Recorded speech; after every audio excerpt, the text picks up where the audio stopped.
Ya, kenapa gitu ya Pak ya, kenapa seperti itu? Ya, karena memang GMNI atau Gerakan Mahasiswa Nasional Indonesia Cabang Serang hari ini melakukan satu aksi atau satu refleksi untuk mengingatkan kepada PJ Gubernur terkait memang pembangunan yang masih belum bisa diselesaikan dengan baik sesuai dengan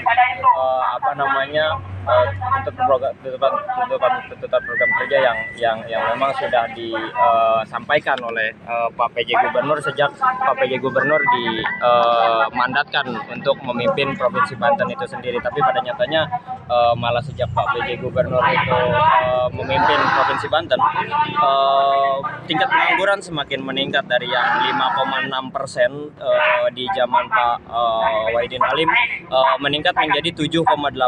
Nah, ini yang sebetulnya menjadi bahan yang harusnya dievaluasi karena pada dasarnya Pak PJ Gubernur tanggal 12 Mei nantinya sudah lepas dari amanah yang diberikan, kira-kira seperti itulah, sehingga harus ada pihak yang mengingatkan kepada Pak PJ Gubernur mengenai sesuatu atau hal-hal yang memang belum dapat diselesaikan oleh pemerintah Provinsi Banten itu. Stunting diklaim sudah selesai, PJ Gubernur berhasil menangani stunting. Nah, ini dia perihal stunting ini ternyata juga tidak semua tidak semua daerah di Provinsi Banten merasakan mengenai penanganan dari stunting atau gizi buruk itu sendiri.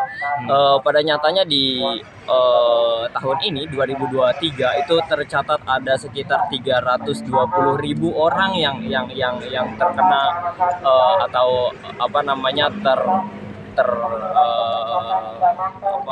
terkena stunting di Provinsi Banten itu sendiri. Terlebih lagi memang masih banyak lagi hal yang perlu kita sadari bahwa ternyata serapan anggaran APBD untuk fasilitas kesehatan dan kualitas kesehatan itu lebih kecil ketimbang biaya belanja pegawai. Biaya belanja pegawai itu dari APBD Provinsi Banten itu diserap sekitar 18,7%, sedangkan biaya untuk kesehatan hanya 14%. Jadinya memang pada dasarnya kita mempertanyakan terkait keseriusan pemerintah Provinsi Banten menangani stunting, gizi buruk dan kesehatan, karena memang pada dasarnya klaim dari Pak Al-Mukhtabar mengenai penanganan stunting ini tidak hanya terlihat di kota-kota yang besar seperti Tangerang atau mungkin kota Serang dan yang lain-lain, sedangkan Kabupaten Lebak dan Kabupaten Pandeglang itu tingkat stuntingnya masih cukup tinggi dengan tidak dipenuhinya bahan-bahan pokok yang sesuai dengan kemampuan belanja masyarakat.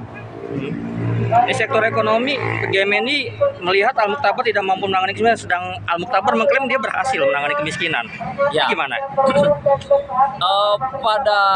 Pada dasarnya sekarang kita akhirnya mengetahui dari data yang sudah diperoleh dari Pemprov Banten bahwa tingkat pengangguran Provinsi Banten itu ternyata sangat tinggi, di mana kita menempati posisi pertama dari provinsi-provinsi yang lain. Di provinsi yang kedua itu ada Provinsi Jawa Barat.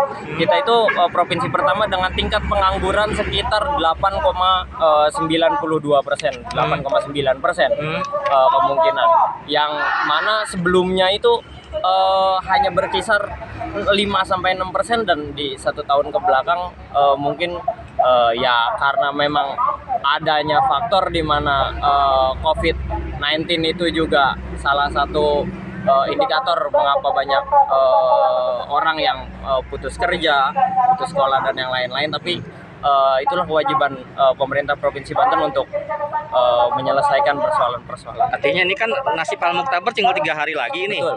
Di saat GMNI melihat dia tidak mampu, ini gimana untuk ke depan GMNI? Apakah Al-Mukhtabar layak untuk jadi PJ lagi atau gimana? Nah itu kalau misalkan memang mungkin dalam pandangan